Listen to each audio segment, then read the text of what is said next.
Hello guys, panoorin natin ang video. Bigyan natin ng reaction yung sinabi ni Teddy Locsin.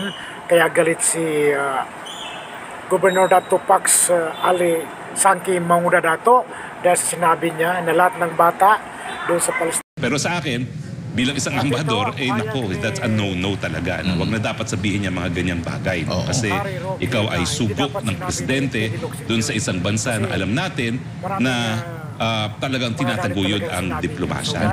Ito ang payo ni dating presidential spokesperson Attorney Harry Roque kay Philippine Ambassador to the United Kingdom, Teddy Boy Locsin Jr. Kaugnay ito sa tweet ni Locsin na agad naman nitong binura na dapat daw patayin ang mga batang Palestinian dahil gagamitin lamang ito ng rebeldeng grupong Hamas sa kanilang paglaki.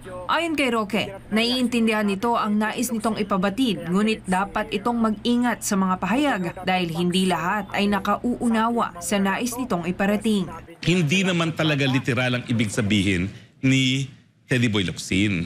He was being cynical. Kumbaga, hindi niya iniindurso nga yung ginagawa ng mga Israeli. Pero sinasabi niya, ay kaya nila tinatarget lahat, pati mga kabataan, para wag lang maging terorista paglaki. Hindi naman ata yun ang ibig sabihin ni Teddy Boy Locsin. Ang ibig sabihin niya, yan ang dahilan kaya tinatarget nila na ang sinasabi niya hindi tama.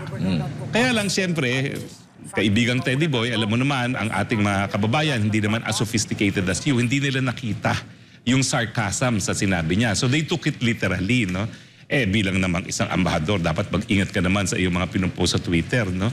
Magugunita naman na umani ng batiko si Locsin na agad namang humingi ng paumanhin sa naging pahayag nito. Para sa Diyos at sa Pilipinas kong mahal, Jane Cognita, SMNI News.